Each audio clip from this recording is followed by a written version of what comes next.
Oke, lanjut. Nih, jadi latar belakang utama seperti itu. Dalam pesantren selama ini membela keberagaman, menolak pembatasan bermadhab di Haramain,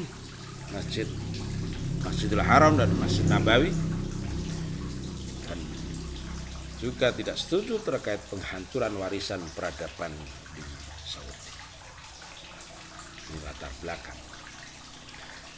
Karena sikap yang berbeda dengan pesantren, kalangan pesantren dikeluarkan dari anggota Kongres Al-Islam di Yogyakarta tahun 25. Akibatnya kalangan pesantren juga tidak dilibatkan sebagai delegasi dalam Muktamar Alam Islami atau Kongres Islam Internasional di Mekah yang akan mengesahkan keputusan tersebut. Jadi sikap tidak senang kepada masyarakat pesantren itu sudah ada sejak lama di Indonesia. Mereka menempatkan orang-orang pesantren itu orang-orang kolot. Mereka ada dikotomi antara modernis dan tradisionalis. Siapa modernis itu Anda tahu, siapa yang di stereotip dilabeli dengan Islam tradisional, ya masyarakat NU dan jamaahnya. Itu tidak diajak kongres. Didorong oleh minatnya yang gigih untuk menciptakan kebebasan bermadhab dan serta peduli terhadap pelestarian warisan peradaban, bukan karena untuk disembah, ya, tapi bukti sejarah yang ternyata juga berguna untuk dan bermanfaat untuk keilmuan, ahli geologi, ahli tarikh, sejarah. Dari mana mereka akan mampu menulis terkait sejarah Islam di Makkah, Madinah, ketika sumber-sumber sejarah berupa warisan peradaban itu dihancur leburkan. Karena ketidaksetujuan itu, maka kalangan pesantren terpaksa membuat delegasi sendiri yang dinamai dengan Komite Hijaz. Ora dijak rapopo, tak mangkat dewi, kan? Ada Komite Hijaz yang diketuai oleh Kiai Haji Abdul Wahab Hasbullah. Nih, Komite Hijaz dibentuk sebelum memasuki Januari 26. Itu tarikhnya secara qat'i tidak ditemukan. Komite Hijaz diketuai Kiai Haji Hasan Dipo, ini wong Surabaya. Soleh Jamil, Kiai Muhammad Sotik Setio, dan Kiai Abdul Halim, Kiai Haji Abdul Wahab Hasbullah sebagai penasihat, Kiai Masyhuri dan Kiai Khalil.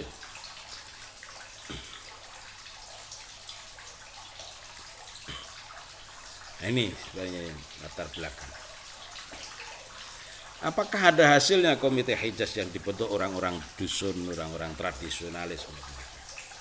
Hasilnya hingga saat ini di Mekah bebas dilaksanakan ibadah sesuai dengan mazhab mereka masing-masing yang dibawa dari rumah.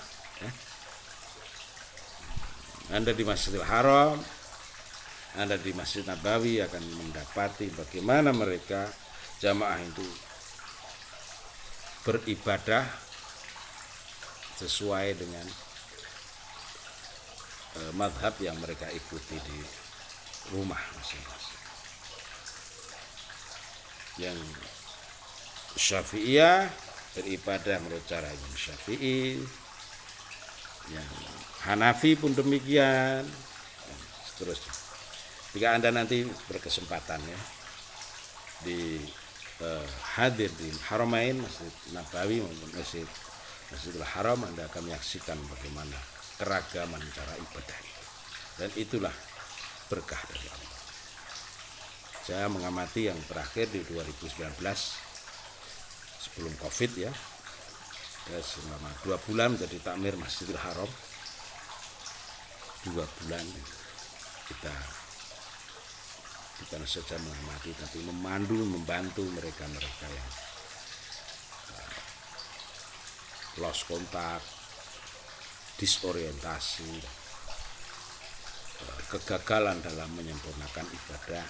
Kita mendampingi mereka 2 tahun yang lalu. Itulah peran internasional kalangan pesantren pertama kali. Wong desa, wong tradisionalis tapi punya peran yang luar biasa. Berhasil memperjuangkan kebebasan bermadhab dan berhasil menyelamatkan peninggalan sejarah peradaban yang sangat berharga. Bagaimana kita saat ini ketika kita menyampaikan sejarah perang Uhud, anak-anak menuntut, tolong tunjukkan Pak bagaimana kondisi Uhud itu. Pakai tang foto nih ya. Foto kan di haram gitu. Dulu, sekarang ketika semua orang punya HP yang ada fotonya ya sudah askar-askar itu. Mau melarang gimana wong itu HP. Taswir. Ketika anak-anak Anda ingin cari situs Gua Hira, Anda cari aja di YouTube, Anda cari saja di Google, pasti akan ditunjukkan.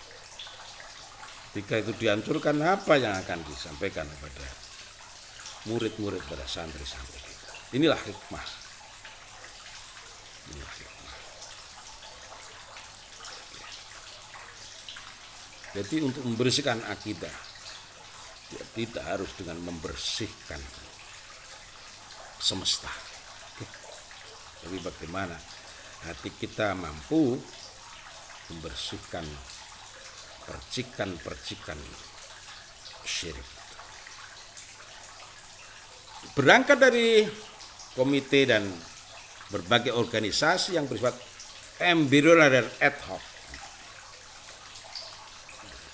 bentukan sementara.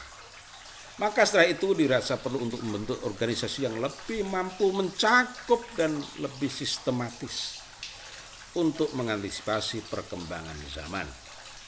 Maka setelah berkoordinasi dengan berbagai kiai, akhirnya muncul kesepakatan untuk membentuk organisasi yang bernama Nahdlatul Ulama pada 16 Rajab 1344 Hijriah bertepatan 31 Januari 1926. Pertama kali organisasi ini dipimpin oleh Rais Akbar Kiai Haji Hashim Asy'ari.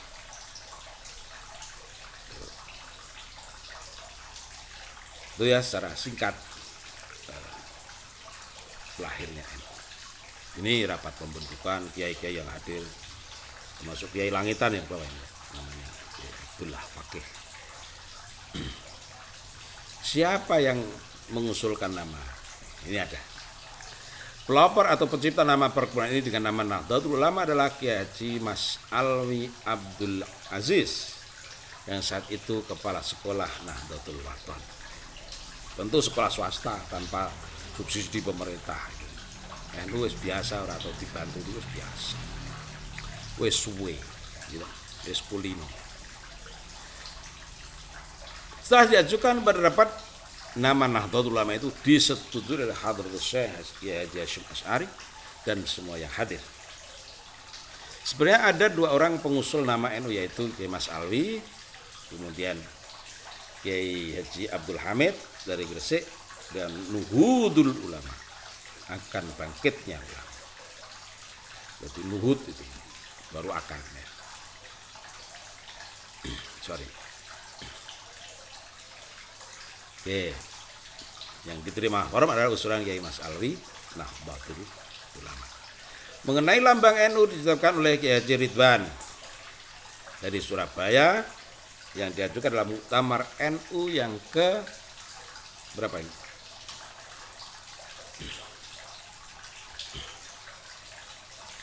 Ya. Muktamar NU yang ketiga